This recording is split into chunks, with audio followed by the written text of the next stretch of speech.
Il y a une porte, quelque part dans les entrailles insondables de la cité du Vatican, qui ne possède ni serrure en fer forgé, ni poignée de laiton, ni garde suisse en faction devant elle. C'est une porte qui a littéralement cessé d'en être une pour devenir une cicatrice architecturale.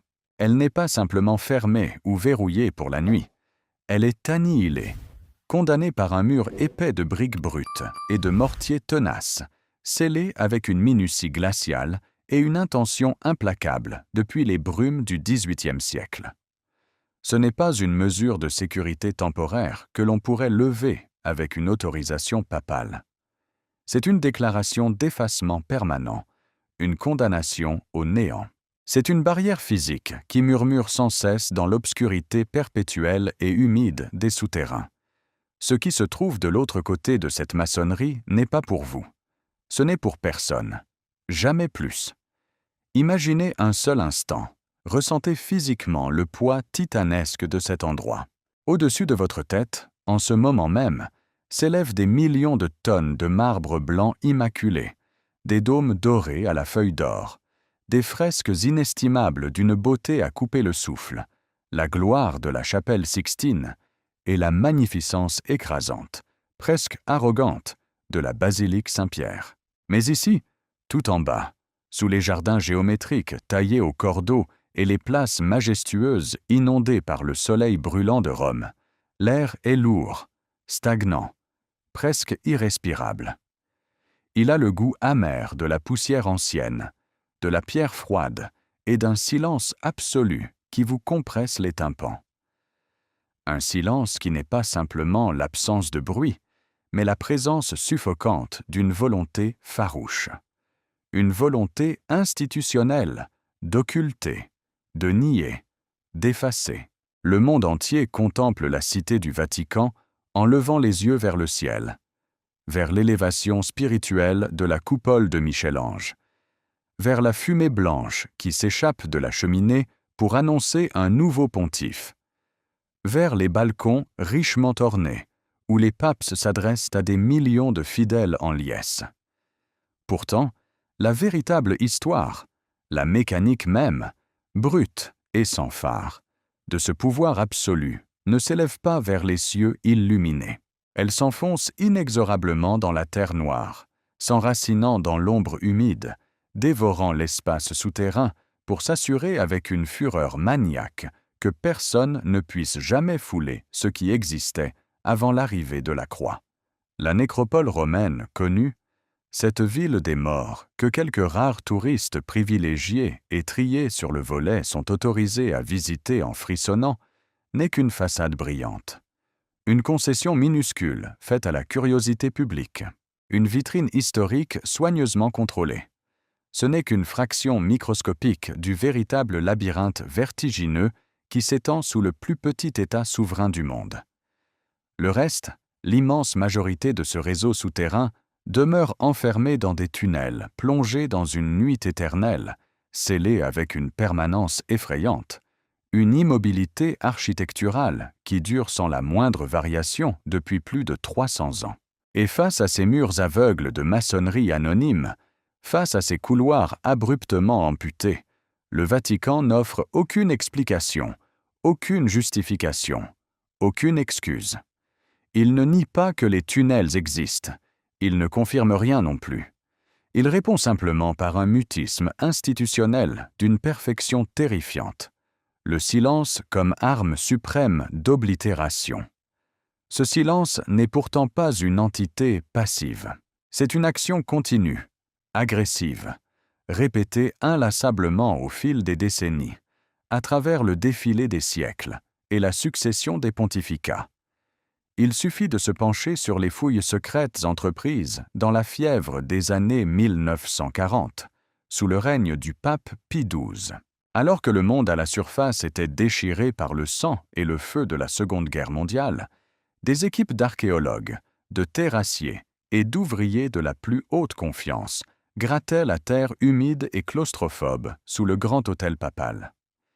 Ils cherchaient désespérément les ossements physiques de l'apôtre Pierre, une quête censée légitimer spirituellement et ancrer matériellement une institution face au chaos du monde moderne.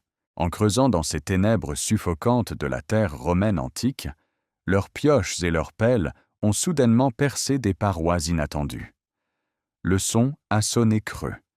Ils ont découvert avec stupeur des passages béants qui s'étendaient bien au-delà de la zone approuvée par leurs supérieurs hiérarchiques. Des galeries obscures, exhalant un air froid et raréfié, qui s'enfonçaient vertigineusement dans des couches géologiques et historiques qu'ils n'étaient absolument pas censés atteindre ou troubler.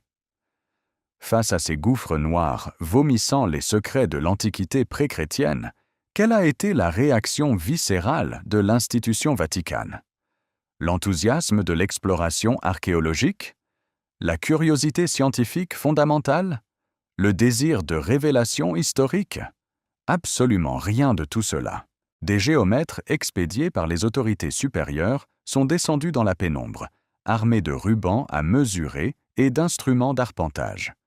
Avec une froideur clinique et mathématique, ils ont mesuré la hauteur et la largeur exacte de l'entrée de ces cavités béantes. Ils ont noté les dimensions sur leur carnet d'un trait de plume sec. Et puis, l'ordre implacable est tombé depuis les hautes sphères, tranchant comme une lame, irrévocable comme un dogme.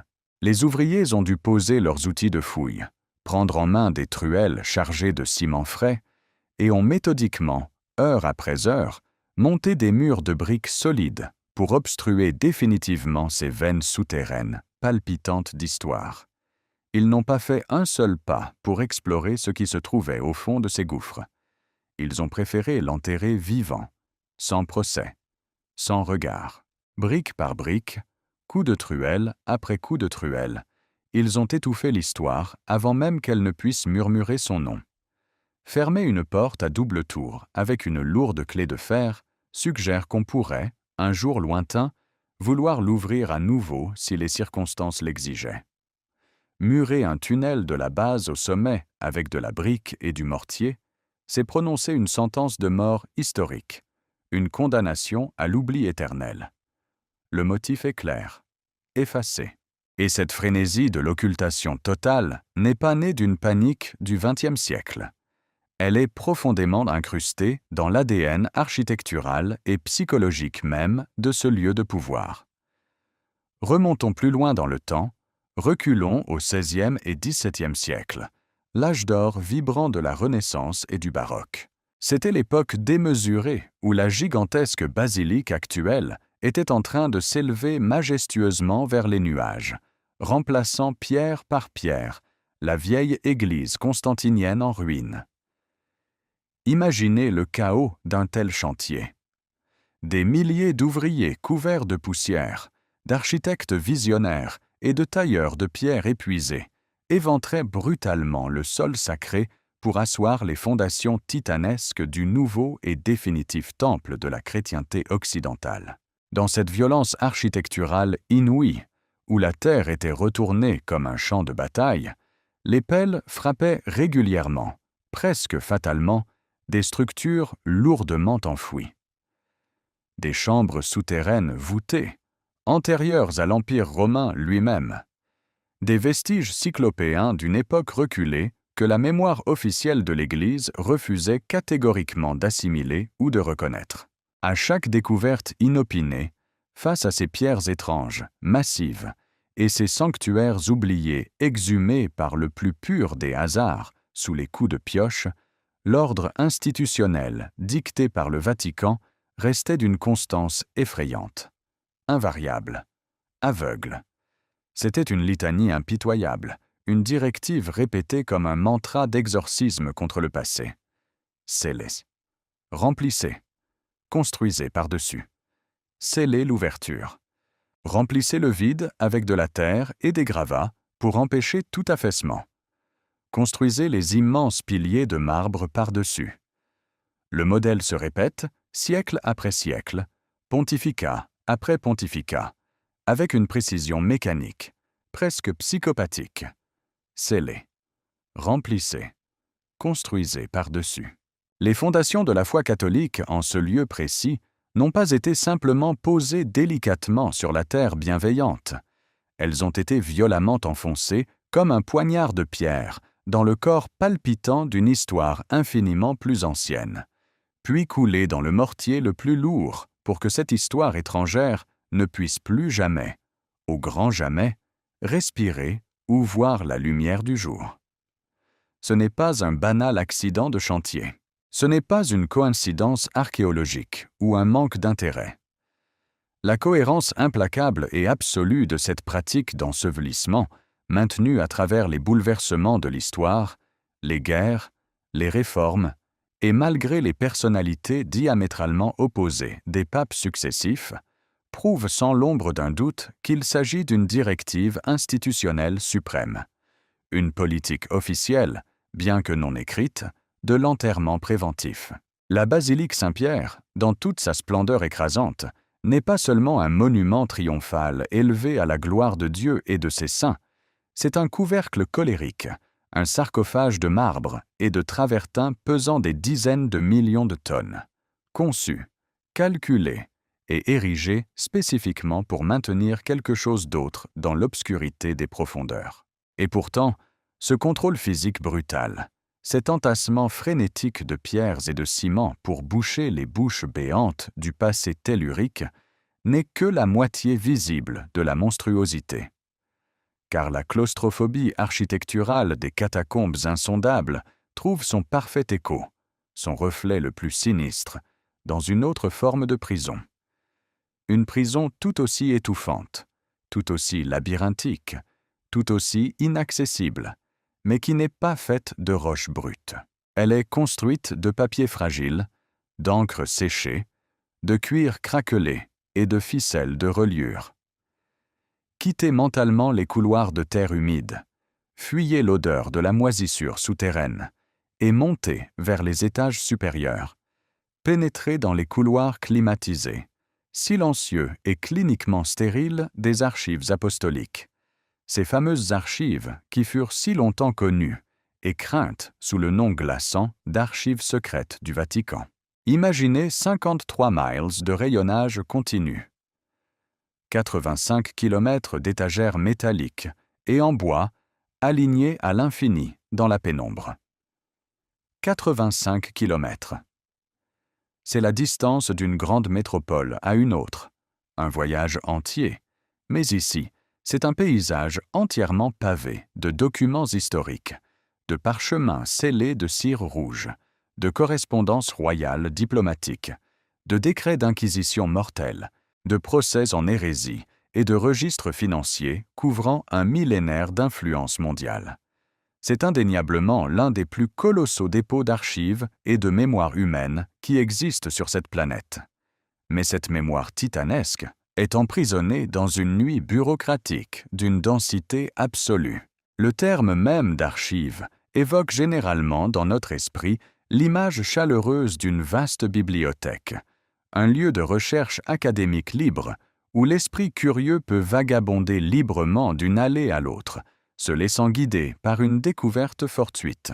Ici, derrière les murs léonins, la réalité prend la forme d'une chambre froide, d'une rigidité comportementale absolue. Un chercheur moderne, soigneusement et minutieusement sélectionné, approuvé seulement après de longues procédures de vérification de ses antécédents, de ses intentions et de ses lettres de recommandation, ne peut pas se lever de sa chaise pour se promener entre ces étagères sans fin. Il ne peut pas s'égarer dans les couloirs pour ressentir l'odeur âcre du papier jauni par les siècles ou effleurer du bout des doigts la reliure rugueuse d'un grimoire oublié ou d'un registre du Moyen Âge. L'accès direct aux entrailles du savoir est strictement et sévèrement interdit par des gardiens intraitables. L'expérience de recherche est réduite à une frustration glaciale. Vous vous asseyez à une lourde table en bois dans une salle de lecture au silence de cathédrale, surveillée en permanence par des yeux attentifs et silencieux. Vous devez savoir exactement, précisément, chirurgicalement, ce que vous cherchez, le nom exact, le numéro de folio de l'index. Vous remplissez une fiche de demande détaillée pour un document spécifique, un seul, et vous l'abandonnez au personnel administratif qui va le chercher pour vous, loin de votre regard, dans les profondeurs insondables du système. On vous apporte la chemise cartonnée ou le parchemin fragile. Vous le lisez sous la lueur d'une lampe de bureau. Et la terreur réside ici. Vous ne saurez jamais, absolument jamais, ce qui repose tranquillement dans l'obscurité sur l'étagère juste à côté de ce document exact que vous tenez entre vos mains. Le contexte spatial et historique vous est violemment volé. La découverte fortuite, cette sérendipité qui fait l'essence même de l'histoire, vous est interdite par décret. Vous lisez dans le vide noir et anxiogène d'une ignorance imposée et soigneusement orchestrée par la machinerie bureaucratique. Mais il y a pire encore. Une anomalie profondément dérangeante. Un vice de procédure qui hante les chercheurs chevronnés qui osent s'aventurer dans ces eaux troubles. Il existe de multiples cas documentés, chuchotés dans les couloirs des universités de Rome ou d'ailleurs, où un historien consulte un matériel spécifique lors d'une visite dûment autorisée. Le document est là, sous ses yeux, palpable, réel, consignant peut-être une vérité inconfortable, mais indéniable. L'historien prend ses notes, s'en va. Mais s'il revient l'année suivante, s'il tente d'approfondir sa recherche vitale et demande à nouveau l'accès officiel à ce même document, ce même dossier, il se heurte de plein fouet à un mur bureaucratique invisible, mais d'une solidité équivalente à la pierre. La réponse du préposé glisse sur le comptoir en bois poli, d'une politesse clinique, sans aucune trace d'émotion. Ce document n'est plus disponible pour la consultation. Où est-il passé dans la nuit? A-t-il été brûlé? Détruit? A-t-il été prudemment déplacé dans une section encore plus restreinte, perdu quelque part dans le labyrinthe de ces 85 kilomètres d'abîmes de papier, dans une zone dont l'existence même n'est répertoriée dans aucun catalogue public? La bureaucratie se referme sur elle-même comme un organisme se défendant contre un virus. Les tunnels sombres, murés et scellés de lourdes briques dans le sous-sol humide, et les documents historiques qui se volatilisent mystérieusement dans les archives stériles de la surface ne sont en aucun cas deux mystères séparés. Comprenez ceci, intégrez cette vérité troublante. Ce sont exactement, fondamentalement, les mêmes mécanismes psychologiques et pratiques de défense. Ils sont les deux expressions symétriques et parallèles d'une seule et même paranoïa institutionnelle millénaire. Une politique froide et impitoyable de contrôle absolu de l'information, de la géographie et de l'accès à la réalité factuelle. Le Vatican ne se contente pas de garder des secrets. Il administre activement l'ignorance du monde extérieur. Il décide avec une précision chirurgicale, presque divine, ce qui a le droit d'exister dans la lumière de la mémoire humaine et ce qui doit pourrir et disparaître dans les ténèbres éternelles. Que ce soit écrasé sous des tonnes de gravats et de marbre, ou dissimulé derrière le voile d'une classification intouchable de niveau apostolique. Mais alors, une question vertigineuse émerge des profondeurs de cette architecture du secret. Pourquoi un tel acharnement désespéré? Pourquoi mobiliser des ressources infinies, à travers les siècles, pour construire une forteresse de silence si vaste et si minutieusement élaborée? La culture populaire, les films à grand spectacle et les romanciers de gare nous ont confortablement conditionnés à croire, de manière presque rassurante, que le Vatican cache des reliques mystiques éblouissantes, le calice du Saint Graal, l'Arche d'Alliance, des preuves formelles de la visite d'extraterrestres ou encore des évangiles secrets et scandaleux impliquant Marie-Madeleine, des textes prétendument capables de faire s'effondrer la théologie chrétienne en l'espace d'une seule nuit de révélation. Ce sont des fictions commodes, des distractions d'enfants, des écrans de fumée populaires qui masquent une vérité beaucoup plus vertigineuse, terrestre, archaïque et brutale. Le véritable secret, celui qui justifie l'effacement permanent, ne menace pas les dogmes d'un point de vue purement théologique ou textuel. Il menace les fondations mêmes de la légitimité spatiale et de la narration historique primordiale de l'Église de Rome. Écoutez attentivement. Décortiquez le mot lui-même. Vatican. Ce mot, que nous prononçons aujourd'hui comme synonyme du catholicisme mondial, n'est absolument pas d'origine biblique. Il n'apparaît nulle part dans les textes sacrés chrétiens originaux. Son existence et son utilisation géographique précèdent de très loin la naissance de Jésus-Christ en Judée.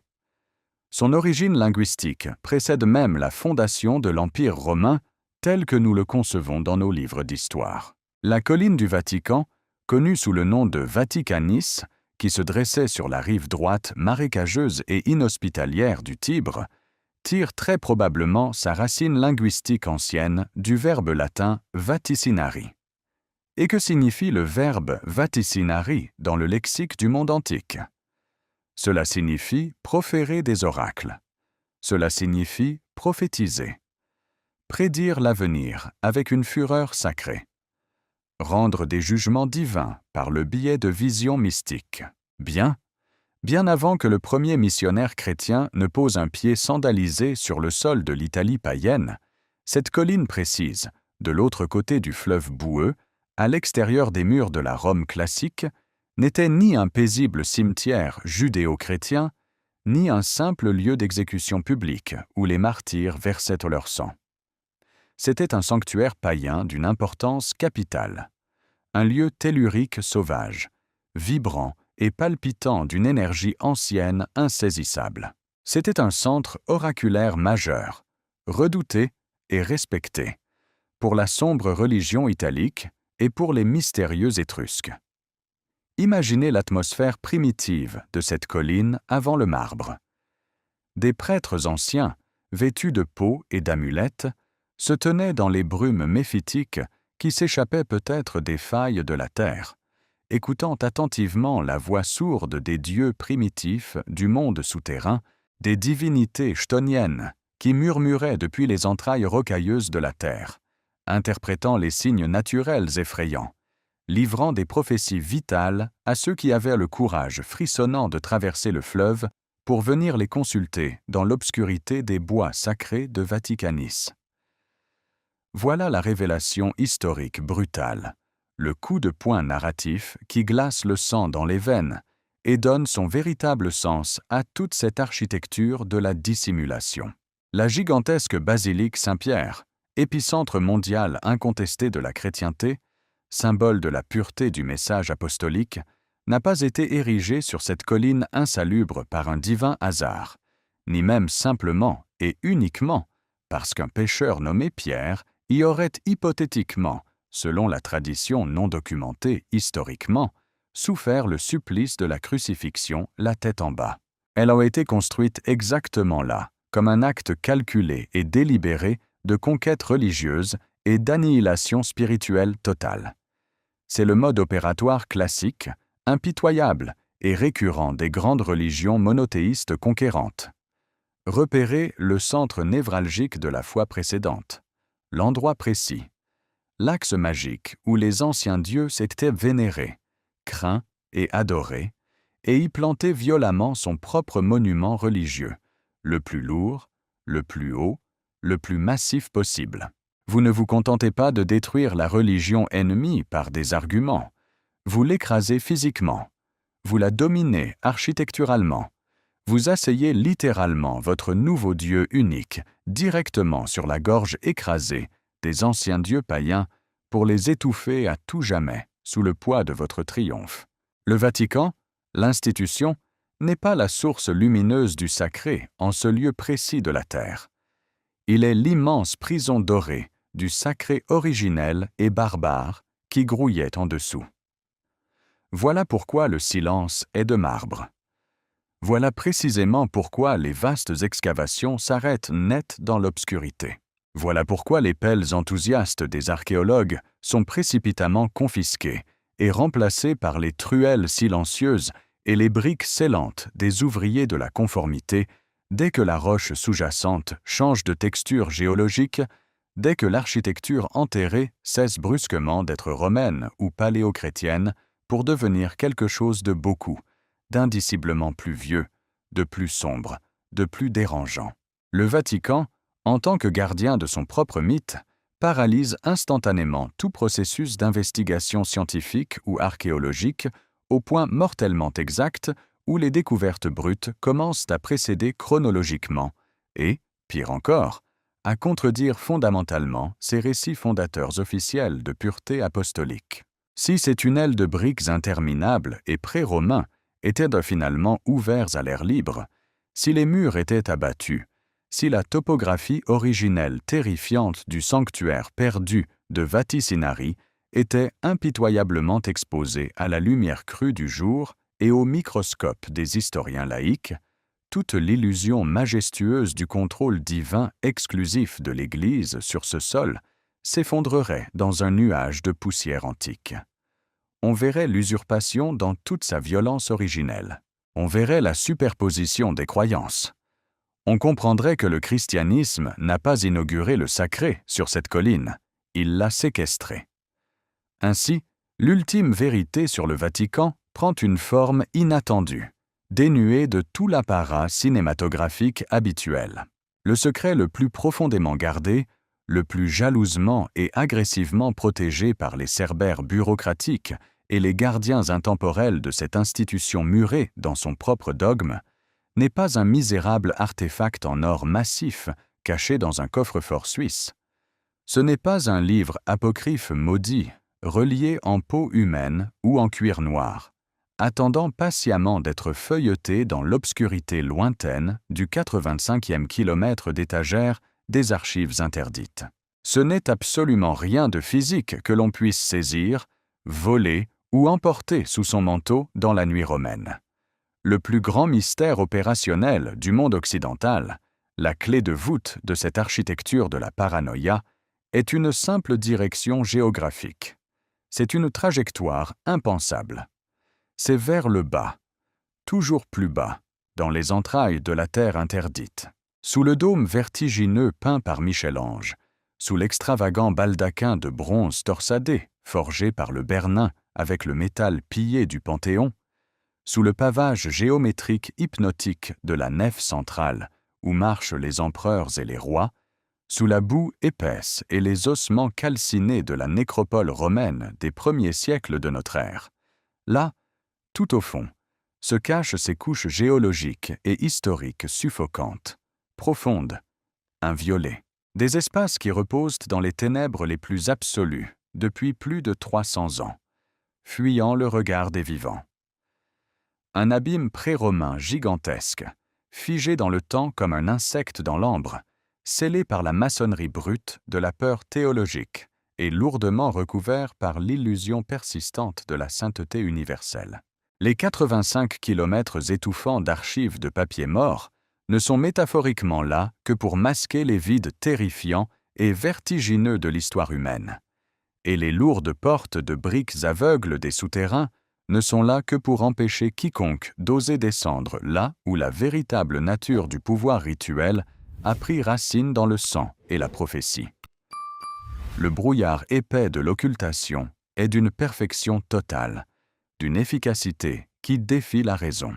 Une institution qui a survécu à tous les empires et gouvernements du monde occidental, en contrôlant ce que les gens peuvent savoir. Posez-vous la question. Quelle connaissance vaut 2000 ans de contrôle ?